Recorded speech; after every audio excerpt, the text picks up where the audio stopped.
Hello? Hello, hello, hello.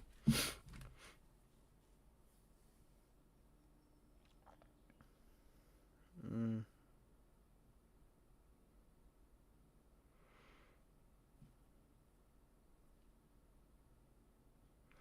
Let's just check if everything works right now.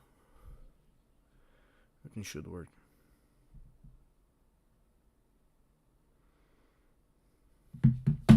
Yeah, but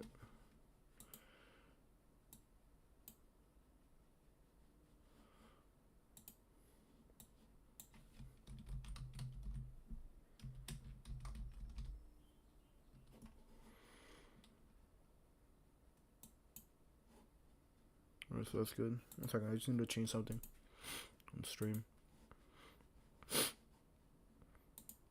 Weightless, or you feel heavier?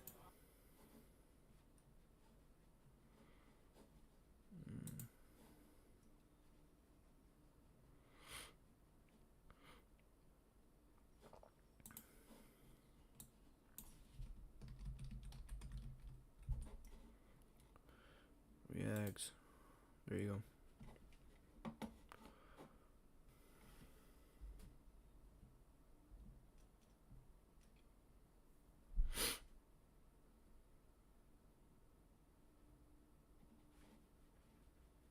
Damn.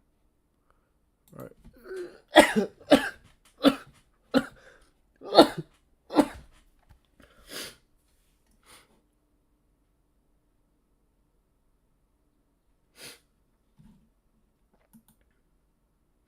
Damn. Alright, let's get started. Alright, so let's get let's see what video we want to react to. Let's pick one. Yeah, a bunch of videos to react to. Let's see what we got.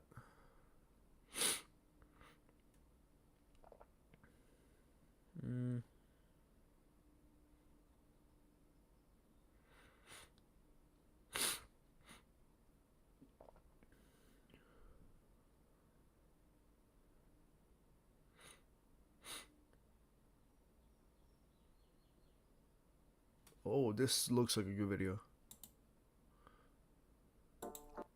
Alright. I have to finish this paper. I'm swamped. No one told me college would be so damn. Just get Grammarly. It's free. Can it help with what I wrote last night? You're 25. Alright, we're watching What Actually Matters in Your 20s. It's Not What You Think by Mindflow.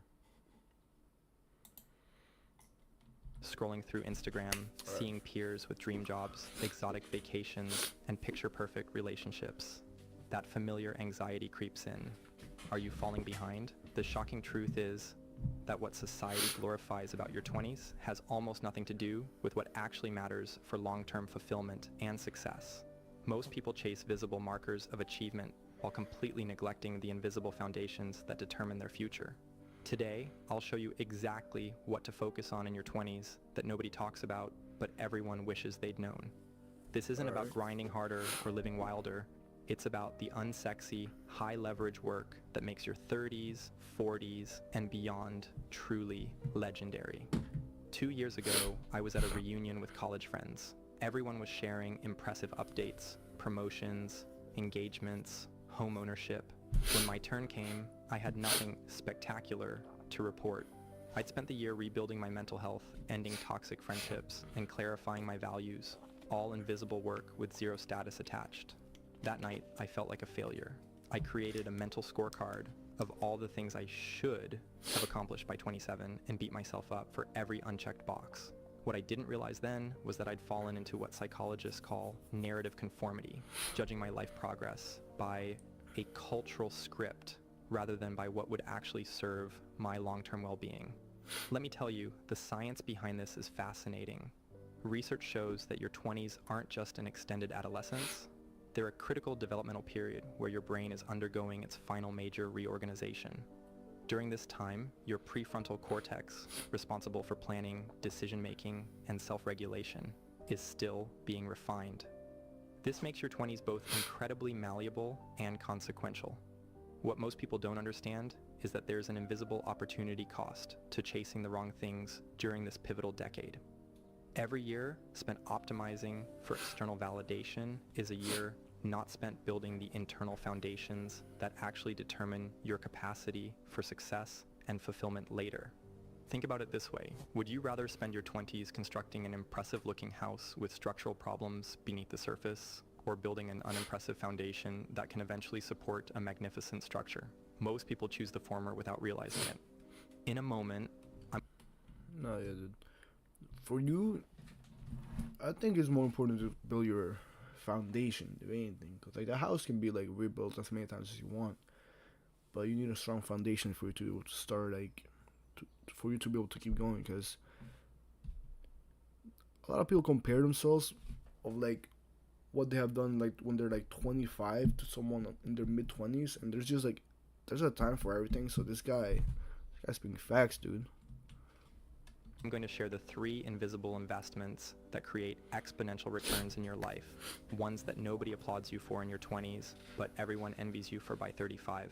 But first, we need to understand the fundamental misconception that's costing an entire generation their potential.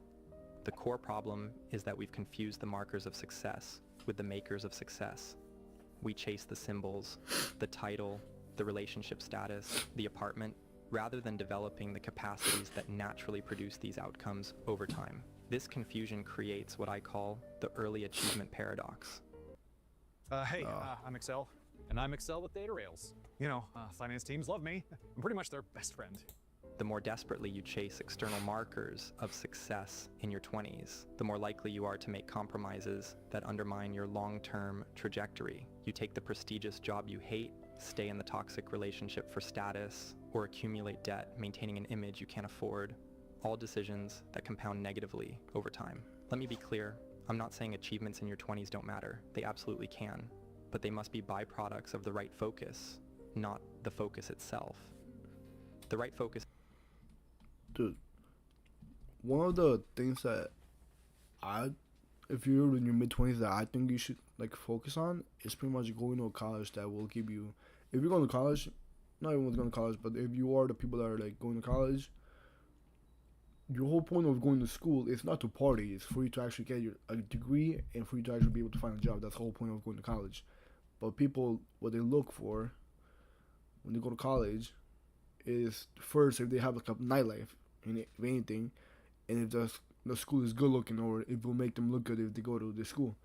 But that is completely the wrong reasons. For you, what you should be focusing on is, first of all, if it's financially like sustainable in the long run. Like there's no reason for you to go to $100,000 a semester school, because it doesn't make sense. There's no reason why you should be going $100,000 a semester when you can go to a community college. Might be a hot take, but I said go to community college for the first 2 years and then save money for the last 2 years, which is what matters, because an algebra class will be the absolutely same. An algebra 1 class will be most likely the same, and it won't really matter towards your degree at all. In Harvard and all the way down in, I don't know, your local community college, it will be the exact same math. There's no changing the math. But if you want to spend $50,000 and then get in debt for the same class just to have a different experience, and that's literally on you. There's no reason why you should be spending that much money.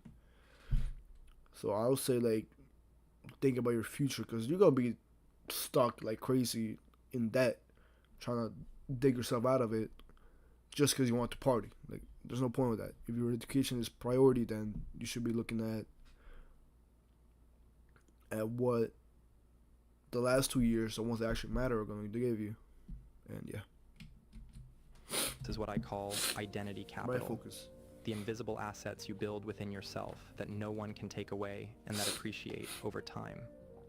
But what exactly should you be building instead? That's exactly what I'm about to show you. After studying the patterns of people who thrive not just in their 20s, but consistently through life, I've identified what I call the ICE method, 3 foundational elements that create exponential returns over time.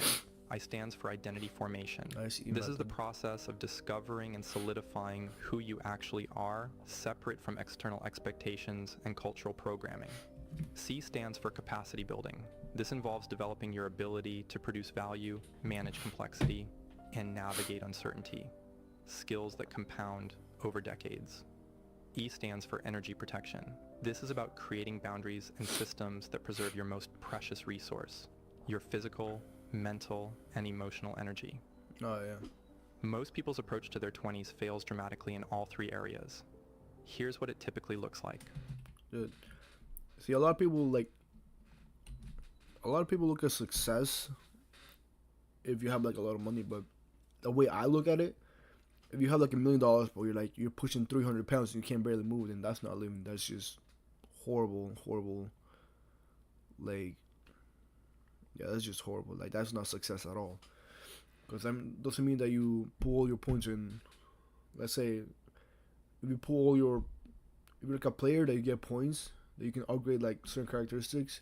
If you put all your points on one, like attacking, for example, and you put on defending, then you will not be balanced. You will be like a amazing forward, but like a trash defender. Or like stuff like that. People who play like NBA, like FIFA, stuff like that, they'll get this.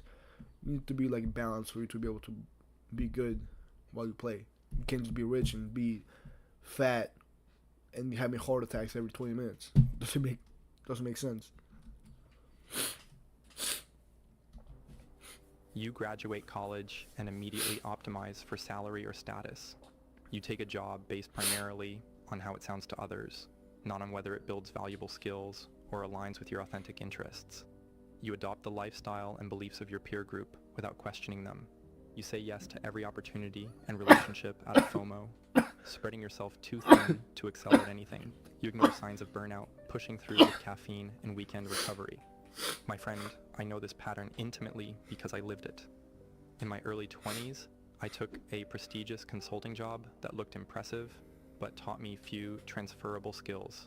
I maintained friendships that drained me because they connected me to important people. I said yes to every project, networking event, and happy hour until I was running on empty. The result? By 28, I had an impressive resume, but low fulfillment, surface-level relationships, and chronic exhaustion. I was building a life that looked good, but felt terrible. What's your experience been with this tension between building what looks good versus what feels right? Have you felt the pressure to choose the prestigious path over the personally meaningful one? Or have you made choices that others questioned but felt deeply right to you? I am sure your insights will help others who are navigating this exact dilemma right now. The alternative approach requires courage because it often means making choices that others don't understand or validate in the short term. But this is precisely what makes it valuable.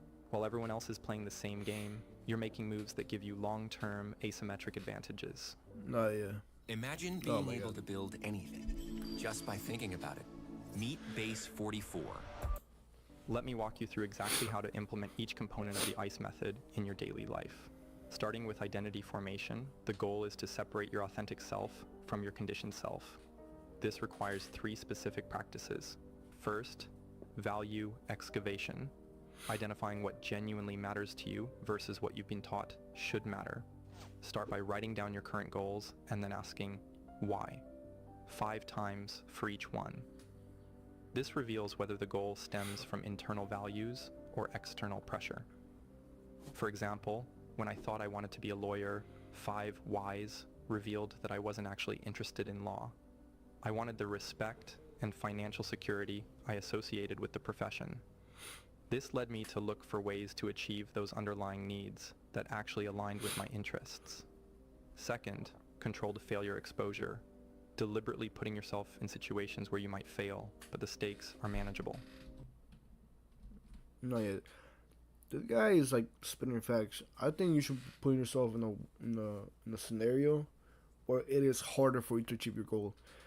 And the 5 whys will like writing down your goals is also a massive thing because it helps you like really look at what you're trying to do. So let's say you want to start a landscaping company, right? Like your idea, like if you write down your whys and you find out that you're going into it like mainly because you want the money, then that's not really a good reason for you to get started, because that means that you are going to be pretty much like going in for the wrong reasons, and every day will seem like a headache trying to go into work to get these things done.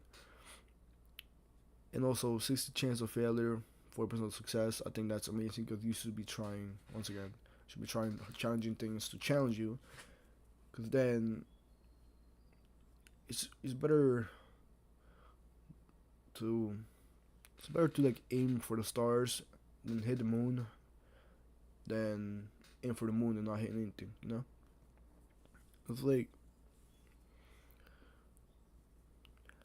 I'd rather fail at achieving something amazing than fail at that actually sorry, let me say it again. I'd rather fail at doing something amazing than achieving something that's the bare minimum. This builds the critical skill of separating your identity Fuck shit. from your I'm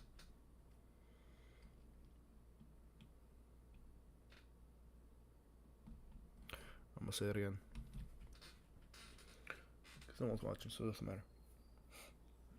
Yo, honestly, this guy's spitting facts. I think you should be writing down your goals because it helps you.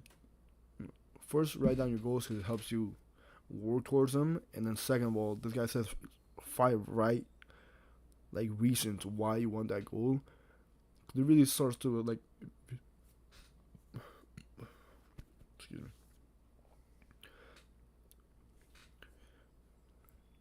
Writing down 5 goals will actually put into perspective why you want to do certain things, and I think that is an amazing idea.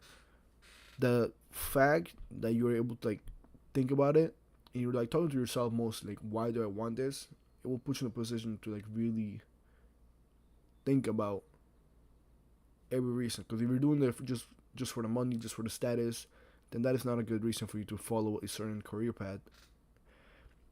And also, this guy talks about putting yourself in a situation where you might fail. That is an amazing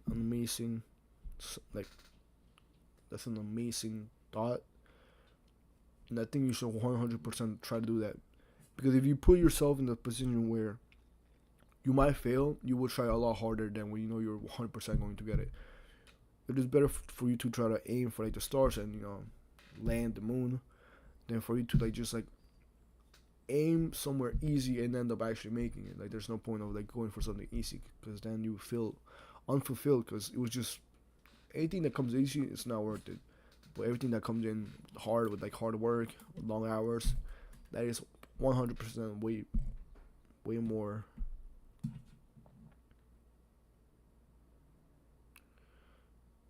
Way. That just gives you 100%. That 100% gives you a better feeling of when you do achieve that goal. So that's why you should try to do things that are hard with a small chance of actually succeeding. outcome. I started small, taking a stand-up comedy class where bombing on stage was expected. Yeah. Learning to fail in a low-stakes environment made me more willing to take calculated risks in higher-stakes areas of life. Third, relationship inventory, systematically evaluating which relationships energize you versus which ones deplete you.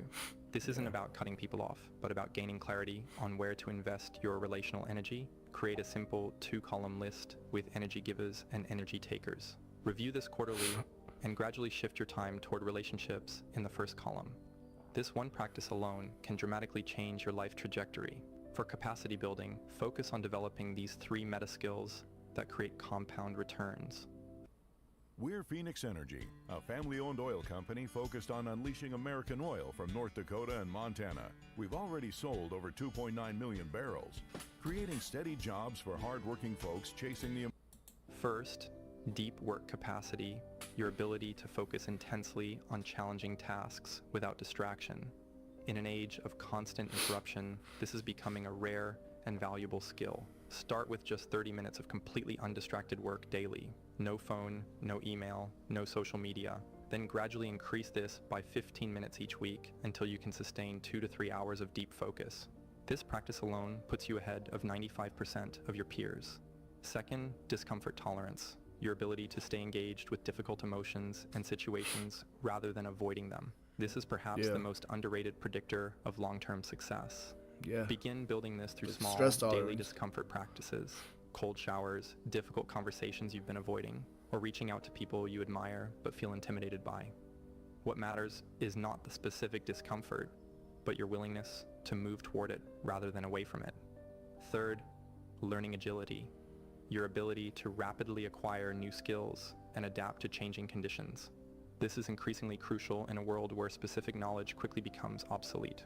Develop this by adopting a skill sprint approach, dedicating 30 days to intensively learning one new skill that stretches you. This could be coding, public speaking, a new language, or financial modeling. The content matters less than the process of pushing through the difficult early phase of learning. My friend, I'm going to share a personal story about how these principles completely transformed my trajectory in just 3 years. But first, let's address the final and most neglected component of the ICE method, energy protection. For energy protection, implement these 3 systems. First, attention hygiene, ruthlessly eliminating inputs that create noise, comparison, or confusion in your life. This might mean deleting social media apps from your phone, using them only on desktop, creating a low information diet where you consume news just once per week, unsubscribing from every email newsletter that doesn't provide comparison consistent is value. the thief of joy. I There's no reason implemented for you this to system compare at with someone's 26 and reclaimed approximately level 15 15 to hours your level weekly, 1. time I invested in deep work and relationship building instead. Second, recovery rhythm, establishing consistent patterns of rest and renewal before you need them. Most people wait until burnout to rest, which is like waiting until you're dehydrated to drink water. Design your ideal weekly recovery rhythm with one non-negotiable daily renewal practice. Could be meditation, exercise, reading. One midweek reset evening with no work or screens. One full weekend day for complete disconnection and rejuvenation. Third, decision minimization, reducing low-impact choices to free up mental energy. Dude, this guy's spinning. For you, when you do have like a steady schedule, where you are, what the fuck? No. When you do have a steady schedule that this guy has talking about, for you to like wake up at the same time and then go to sleep at the same time, that just makes you feel way better. Because after like 5 days, you will wake up at the same time no matter what, because your body adapts to its environment. So you make it go to sleep at 5. If you make it go to sleep like at 10, let's say you go to sleep at 10, and then you aim to wake up at 6, you will constantly wake up at 6 every single day. Like the first few days, it will be hard, honestly, because you're changing your sleep schedule. But after a few days, you will feel absolutely amazing. You will wake up with energy, and you will just feel so much better about those 8 hours. But if you have like a very inconsistent sleep schedule, that's when your body like reacts to it like horribly, because it doesn't know when to wake up, it doesn't know when to go to sleep, and when you do wake up, it doesn't know if it should give you energy or if you're going to go back to sleep. So yeah, it's very important to have like a steady schedule where you're working towards. Energy for what matters. Decision fatigue silently erodes your capacity to make good choices about important things. Create systems that eliminate repetitive decisions, meal templates for different days of the week, capsule wardrobe with interchangeable pieces, automated savings and investments, morning and evening routines that run on autopilot. The power of this approach became clear in my own life when I hit 29. While many friends were experiencing burnout, relationship turmoil, or career confusion, I had built a strong sense of identity, valuable skills, and sustainable energy management. This wasn't because I was special, it was because I'd invested in the right foundations while they were busy maintaining appearances. I notice I'm feeling pulled toward this opportunity because of how it would look to others, not because it aligns with my actual values and direction. I need to pause and check whether this serves my long-term vision or just my short-term ego. This simple self-check, which I now use automatically, has saved me countless hours and thousands of dollars pursuing things that would have looked good but felt wrong. As you implement the ICE method, be aware of these 4 critical investments that most people in their 20s completely overlook. 1. Investing in psychological flexibility. Most people spend their 20s trying to figure out exactly who they are and what they want, creating rigid identities and plans that eventually become prisons. What they miss is that the most valuable skill is not certainty, but the ability to adapt and thrive amid uncertainty. In my mid-20s, I created an elaborate 5-year plan for my career, relationship, and location. When the company I worked for unexpectedly shut down, I initially panicked because reality had violated my plan. What I eventually realized was that the plan itself was the problem, not its disruption. The solution is to develop provisional rather than permanent identities, build skills, and pursue directions while remaining open to evolution. Ask, what am I curious about now? Rather than, what is my passion forever? This approach treats your 20s as exploration rather than declaration. 2. Investing in relationship depth over breadth. The pressure to network and maintain large social circles often leads to dozens of shallow connections rather than a few deep ones. Yet research consistently shows that quality, not quantity, of relationships determines well-being and even professional success over time. I spent years maintaining 500 plus LinkedIn connections and attending every industry event possible. Eventually, I realized I was investing enormous energy for minimal returns while neglecting the handful of relationships that actually provided genuine support and opportunity. The fix is simple but countercultural. Identify the 5 to 10 relationships that bring the most value to your life and career, then deliberately deepen these at the expense of maintaining superficial connections. One ally is worth 100 acquaintances. 3. Investing in process over outcomes. Most 20-somethings obsess over achievements and milestones while neglecting the systems and habits that actually produce results over time. They want the promotion without building the skills, the relationship without developing emotional intelligence, the body without consistent exercise. I fell into this trap repeatedly, setting ambitious goals without establishing the daily practices necessary to achieve them. Yeah, The result was a cycle of initial enthusiasm followed by inevitable disappointment. The solution is to reverse this focus completely. Identify the daily process that will eventually create your desired outcome. Then make that process, not the outcome, your primary focus. Fall in love with the routine rather than the result. 4. Investing in longer time horizons. Like most of the goals that people want to achieve, it's mostly about the process than the end goal. Because if you're hating the process to get to your end goal, then I don't think your end goal will be much different than the process. Because the whole process is what gets you to that end goal. So if you hate what you're doing, it's most likely you're going to hate like the feeling afterwards. You might feel accomplished, but you'll feel horrible the whole time that you're trying to get there. So yeah. Perhaps the most consequential mistake in your 20s is optimizing for immediate rewards rather than playing long-term games.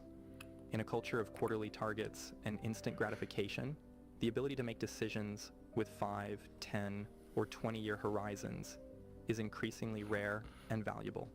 At 24, I turned down a higher-paying job to work at a smaller company where I could develop a broader skill set. The short-term cost was about $15,000 in annual salary. The long-term benefit was developing capabilities that eventually allowed me to earn 5 times that amount and have far more autonomy. The remedy is to regularly ask, what would my future self thank me for investing in right now? Then allocate at least 20% of your resources, time, money, energy, to investments that may not pay off for years, but will eventually create exponential returns. When you focus on building your identity, capacity, and energy management in your 20s, when you prioritize the invisible inner work over visible outer achievements, you create a foundation that can support extraordinary results for decades to come. This isn't about delaying gratification entirely. It's about finding deeper satisfaction in development rather than display. As author Ryan Holiday puts it, the obstacle is the way. The challenges and discomforts you move toward rather than away from in your 20s become the very source of your advantages later in life. Oh, yeah. I challenge you to choose just one element of the ICE method this week and take one small action to implement it. Maybe it's a 30-minute deep work session, a difficult conversation you've been avoiding, or deleting a social media app that triggers comparison. Start small, but start now. I guarantee that even these initial steps will begin to shift your trajectory in powerful ways. Remember, in a world obsessed... Dude, just deleting like your social media for like a month will just completely like benefit you in the sense of like you will not be comparing yourself to anyone and you will feel happier.